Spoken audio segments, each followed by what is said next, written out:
Hello everybody, I hope you've had a fantastic weekend and have managed to get outside in some outside spaces to enjoy the gorgeous weather that we had, and they had a brilliant time on VE Day. We had lots of things going on near where I live. Lots of people had put lots of flags and things up outside their house, and it looked really amazing. This week we're going to carry on our theme of plants, and we're going to think about how we can use plants or parts of plants to do some artwork. So first thing I'm going to show you how to do today is flower pressing. Now before we do that, obviously you'll need to collect some flowers, and you can do that either in your garden or your outside space, or when you're out on your daily exercise if you see some flowers. But we do have to be really careful when we pick flowers. We don't really want to pick wild flowers, but we can pick things that are very common. So things like daisies and buttercups and dandelions are absolutely fine. So I've picked some flowers, some from in my garden and some from just nearby. Some of them you'll recognise, I'm sure. So I've got some dandelions, some daisies, I've got a few buttercups, these ones are the buttercups, and I've got some little pink flowers which grow in my garden, which I think are actually a type of geranium. Now this is a really good opportunity to have a really close-up look at the flowers and find out a little bit about their structure. And I know some of you might have done this last week as part of your home learning. So when you pick your flowers, have a really good close-up look at them and see if you can spot any different parts. So for example, on this dandelion, the first thing you can spot really easily are the petals. And flower petals come in lots and lots of different colours, and you probably know that the petals are brightly coloured to attract insects, pollinating insects, these things like bees and butterflies. But actually, those animals see colours very differently to us. So some flowers that don't look very bright will be really attractive to pollinating insects. So that's what the petals are for. And then if you look really closely at the centre of the flower, you should see lots and lots of really small, fine little bits sticking up like that. And sometimes if you brush them, you'll notice that they leave a little bit of yellow dust, which is actually pollen, on your fingers. So these bits that make the pollen in flowers are called stamen.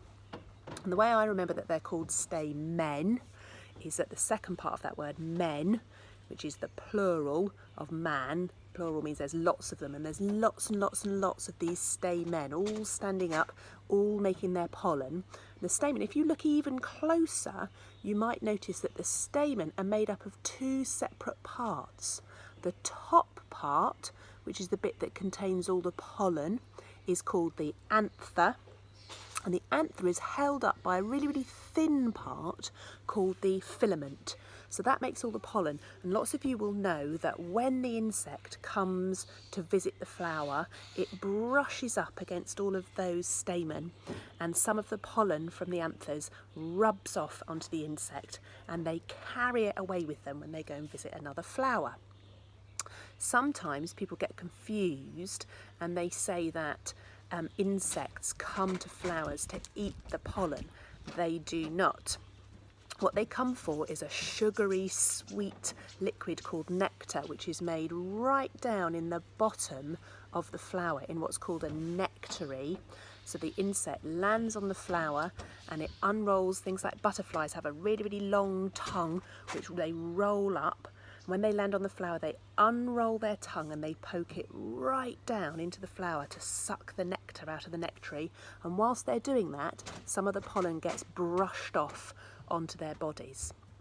Then they fly away and go and visit another flower to get more nectar, and that's how they pollinate flowers, because some of the pollen that's on their body gets knocked off onto that flower, and the part that catches the pollen is right in the centre. So if you look in this dandelion, I can see right in the centre there, that bit that looks like a sort of circle at the bottom, that's the bit that catches the pollen from other flowers, and that's called the stigma. So the pollen brushes off onto the stigma, and each tiny little pollen grain burrows down. It actually grows a little tube that goes right down inside this bit of the flower, all the way down through the stigma, right down into the bottom of the flower, into the ovule, which is where there are little eggs, and that pollen grain fertilises the eggs, and then they grow into seeds. So eventually this part of the flower down here, which is where the ovary is with all the little eggs, the little ovules in, that's where all the seeds will develop. And probably dandelions, you've seen lots of dandelions have made seeds already this spring, and they turn into a dandelion clock, don't they, where the seeds have a little parachute and they blow away in the winds. So perhaps another time we can have a think about how the seeds from the ovary then get dispersed, they get spread out. So when you've collected your flowers, it's a really good opportunity to have a really close-up look and see if you can spot all the different parts. So that's my dandelion. Let's have a look at my buttercup and see if I can find any of those parts of my buttercup. So again, I can see the petals really, really clearly. There are all the stamen inside, the little bits standing up holding all of the pollen. I'm not sure if it's as easy for you to see that one on my camera. Let's have a look. Unfortunately, I think it's focusing on me and not on the flower, so it's a little bit blurry. But I can see all of the stamen standing up. Remember, they're men, so there's lots of those. And then right at the middle is the stigma. In a buttercup, the stigma looks a little bit green. That's the bit that catches the pollen. And the nectary will be down at the bottom. So that's that one. Daisies, they have loads and loads of stamen. And their stamen are quite short, and they form this sort of bud.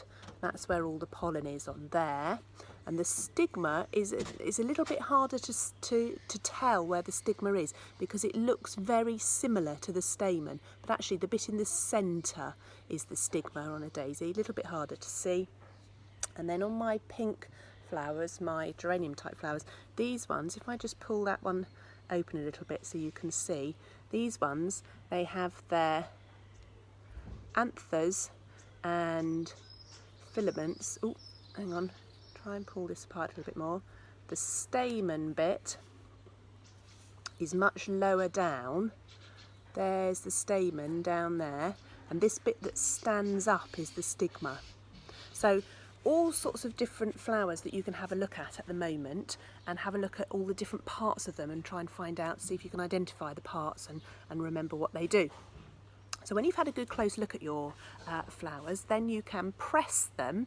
There's various different ways of doing that. Some of you might actually have one of these, which is a flower press thing, which we have at home. And the way it works is it's got different layers. You pop the flowers in there, and then you can do up these screws on the top. These bits screw down and they press the flowers like that. You don't need a flower press like that. If you want to press flowers at home, all you need is some paper, some kitchen roll, and a big, thick, heavy book.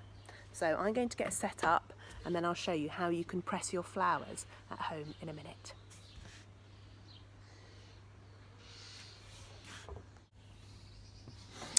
Okay, so the first thing you'll need to do to press your flowers is to get yourself a piece of paper. Now, really, you should use blotting paper to press flowers, which is a kind of sort of absorbent paper, but I didn't have any blotting paper at home, so I'm just going to use a plain piece of A4 paper and some kitchen roll. The first thing to do is I'm going to fold my paper over in half so that it makes a sort of leaflet like that, and then I'm going to put one piece of kitchen roll over one half of my paper. Now, when we come to press our flowers, we don't really want all of the stem bit. We just want the head of the flower. You can press the stem, but I don't want to have all of this bit at the moment. So I'm going to just nip off the stem with my thumb like that. So I've just got the head of the flower. You can choose the stem if you want to, but I want to just do the flower head, and I'm going to try and flatten my flower out like that. So I'm going to do a couple of buttercups. Now, pressed flowers are really, really lovely if you want to make them into a bookmark or something, or you can stick them onto a card, make a lovely birthday card for somebody, something like that. So I'm going to get my flower heads, and I'm trying very hard not to damage the petals as I do this. So I'm going to get a few of these, some of my pink ones. Now, it doesn't really matter where you put them on the paper, because once they're pressed, you can peel them off and move them about to make whatever it is you want to make with them. So I'm just sort of putting them on anywhere where they've got a space. At the moment, I'm going to have another couple of daisies, I think. Here's one, and then another one. Now, the tricky bit is what we need to do is I need to fold over the paper so that they will be pressed flat into a nice pattern. So some of them I'm just going to help them by just pressing them open a little bit. So these pink ones, I'm just going to squash those down a bit now into the sort of shape that I want them to be, like that. But my other ones, my daisies and my dandelions and my buttercups, are quite round and flat already. So when I've got them more or less flat, what I'm going to do then is I've got my kitchen roll underneath. I'm going to, with my piece of paper, just fold it over and try and just press it down so that the flowers are flat. Then, in order to squash them and really, really press them, I'm going to use my big heavy book. So I'm just going to put them right in the middle of my big heavy book, like this.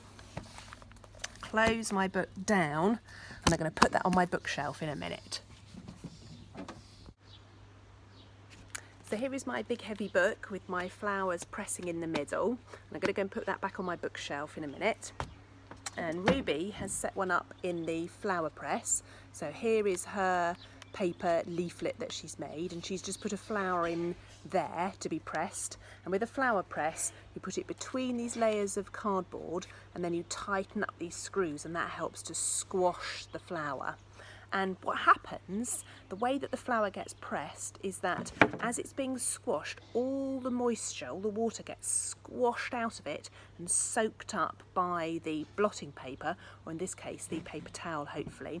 And the flower that's left behind dries out and is preserved. And as I said, that they make beautiful bookmarks or gift cards. There's all sorts of things you can make with them, but you do have to be patient. Unfortunately, you need to leave your flowers pressing for at least 4 weeks. So it won't be until 4 weeks' time that you're able to open it up and discover your beautifully pressed flower inside.